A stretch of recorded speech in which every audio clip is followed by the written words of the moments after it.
And good morning, everybody. Welcome to this Hump Day edition of Sports Shorts Daily. Ronnie Rantz, Tommy Krysan, TK joining us over at Tremonti's Meat and Seafood as he does every Wednesday and Friday here on Sports Shorts.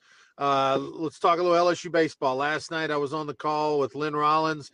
LSU lost first game that they lost this year. They're now 8-1 on the season. They had what I think that was a 16-game winning streak snapped by virtue of the McNeese Cowboys and former LSU pitcher and assistant coach Justin Hill, who's in his 13th season at McNeese, the longest tenured McNeese baseball coach in the history of the program, by the way. TK, baseball is an interesting sport. You know, if you look back at the history of LSU baseball, they've lost to the Southern, I think, 3 or 4 times. I believe every coach since Skip Bertman has lost at least one game to Southern. So that's 4 times. Jay Johnson lost a couple years ago. Obviously, Maneri lost to Southern, Smoke Laval and Skip. You have 1995 Louisiana College, which is now Louisiana Christian University. At the time was Division III or NAIA. I'm not sure. So NAIA is what LSU Shreveport plays. Division III would be what like Loyola of New Orleans plays, just to give you a comp of the level we're talking about. And Louisiana College beat LSU 2-1 that year. So LSU's had, plenty of games where they lost to SWAC teams or, opponents that they probably shouldn't have. McNeese is not necessarily at that level, right? McNeese, the Southland Conference team. Justin Hill's won 4 championships in the Southland in his 12 seasons prior. But this was a McNeese team, Tommy, that had won only 2, was 2-5, had just only scored 5 runs in 3 games at home this weekend against Kansas out of the Big 12. And LSU was 8-0 and had played its best game of the year, beat Central Florida 11-0 in 7 innings, 6.5 innings really, on Sunday. We're rolling. Their offense was batted .388 in 3 games this weekend against good competition. And yet McNeese goes out and they're the better team last night and wins. Go figure, baseball. Well, UCLA got beat last night. Georgia Tech got beat. There were a lot of top teams that lost a midweek game, but Ronnie, we know this. It's baseball. Every day at the park's a new park. And, when you walk 6 guys and hit 5, credit McNeese for scoring some runs with the help of LSU. Didn't even have an extra base hit and put a bunch of runs on the board because of the hit batters and all of that Jake Brown throwing error. But, it's the way baseball goes. LSU was not going to go 56-0. Didn't know when they were going to lose. But McNeese came to town and got it done. And, again, Justin Hill's a good, solid coach.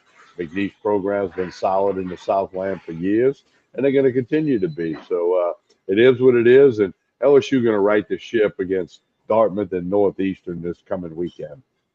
I mean, this was definitely a game where LSU, it's easy for them to shake it off. Hey, it's one game, no big deal. Every year you have a couple games that are almost like embarrassing losses. This was a bigger win for McNeese. For the Cowboys, they needed this win, right? Now they're 3-5.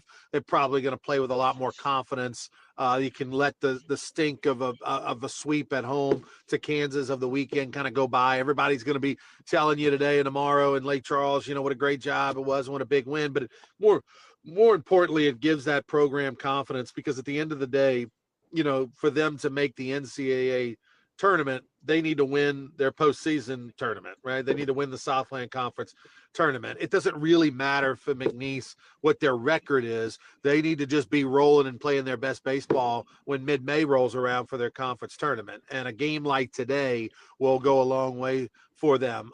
It's interesting. I talked to Justin Hill before the game when I was doing some research, talking to him in front of the dugout, the McNeese coach, and he was like, talking about his team and some of the things, and he said, one of the things he said to me was, I look forward to playing normal teams again, like us, like on our level, right? he's not this AAA team we're playing tonight, talking about LSU. And then they go out and win. That's the beautiful thing about baseball, Tommy. It's that's why they play the game, man. LSU's got 15 pro prospects on the mound, but you only can throw them one at a time. And last night happened to be a night where none of them could throw it over the plate. And you can throw a 95 all you want, but it's got to go over the white part, and they just did not do that. Well, it matters. What do you do about it? I mean, like you said, you still got to throw the ball over the plate, and when you don't do that, it can come back to bite you. And it bit LSU last night, no question about that. Things are going to happen like that in baseball. The best guy's going to strike out, the best guy's going to miss a grounder one day. It just wasn't a good night. Maybe they got it out of their system. But again, I think just with the doctor audits coming up this weekend with two inferior opponents coming into the box. And, it is what it is. You just tip your hat to McNeese and you let them take that and go. And LSU back to the drawing board today. It actually, this is not that Jay Johnson wants to lose a game, but he will absolutely take this as a teaching moment, right?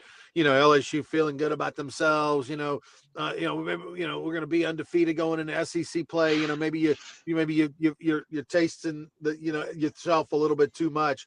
This is a situation where, he will absolutely humble his team and use this as a teaching moment. All coaches, kind of like Kim Mulkey, a few years ago when they lost the first game of the year or anything like that, it's sort of something you can use to really get your players' attention. And this is what this game will be. Well, in LSU, in baseball, you either win or you learn. Okay, you do lose. That's part of baseball, and I agree with you totally. Jay Johnson will spin this into between the ears of the guys, and they'll go from there. I guess the only other thing is, Aaron Beatty, some type of foot injury, pulled himself out of the game, said, "Hey, coach, I can't go." And you want your players to tell you that when they can't go. And, Cerna went in, but, so that's something to be watched on. I know they said Stanfield could be back soon. He's been day to day for like a week. That's what Lynn said last night. But, so hopefully nothing major with Aaron Beatty because he's having a great offensive year. Not the best behind the plate. His mitt's too loose for me, but he's the guy they keep running out there. Hopefully he can be ready for the weekend. And it was a big miss when he came out of that ball game. Cerna went into the freshman from Houston, who's going to be a great player for LSU, but much like Aaron Beatty this time a year ago, not quite ready, right? Still a little green, a little inexperienced, and he's going to get a lot put on his plate potentially this weekend. But Aaron Beatty's spot in the lineup came up a couple of times in crucial moments in that game yesterday with runners on base, opportunity for, to make a difference. And instead of Aaron Beatty, sophomore, veteran, experienced guy who was really swinging a hot stick at the plate, you got a freshman in Omar Cerna, and Cerna didn't come through. And so, it was a crucial injury. Didn't look major when it happened, but who knows? I mean, we'll find out, or maybe we won't find out because Jay Johnson is like the KGB. He doesn't tell you anything over there. But if he, who knows if he sprained a toe, cracked a pinky toe, broke something, you never know. When you're a catcher, your feet are so important. And so it'll be interesting to see what happens this weekend. LSU's got a 4-game weekend, Friday, Saturday, Sunday, Monday. And if you don't have Aaron Beatty, that's a lot of work for Cerna. No question about it. All right, TK, listen, I'm going to jump off and let you finish. I'm on my way to Lake Charles, got an important, some Gumbo Gator meetings and stuff like that over there. So I'll be back with you on Friday. All right, sounds good. And LSU men at Ole Miss tonight. Ole Miss a 1.5 favorite in that one. LSU women's basketball hosts Tennessee tomorrow. Major League Baseball, a lot of talk about the ABS, the automated ball strike, and the challenge system. A lot of that going on. NFL scouting combine happening. Pelicans get a straight-up win last night. I'm 3 games under 500 in my year-long bet against the Pelicans scheme. We'll keep you posted with that. As Ronnie said, we'll be back Friday with another episode of Sports Shorts Daily. And don't forget, today's Wednesday, every Wednesday here at Tremonti's, $6.99 for a burger and fries. You can get it here. You can get it to go. Pick up 4 or 5 of them to go. Bring them back to the office. That's every Wednesday, $6.99 burger and fries here at Tremonti. You can't beat that. Of course, they've got the crawfish coming at you on the weekend. Call to reserve some live crawfish. You can order online at Tremonti's.com. All that good stuff's happening for you. Don't forget, radio this Saturday will be at Mr. Carter's Barbershop in Prairieville. Hopefully you can join us as we'll broadcast into Baton Rouge, Lafayette, and Lake Charles. On behalf of Ronnie Rantz, I'm Tommy Krysan, back again Friday with another episode of Sports Shores Daily. Have a great day, everyone.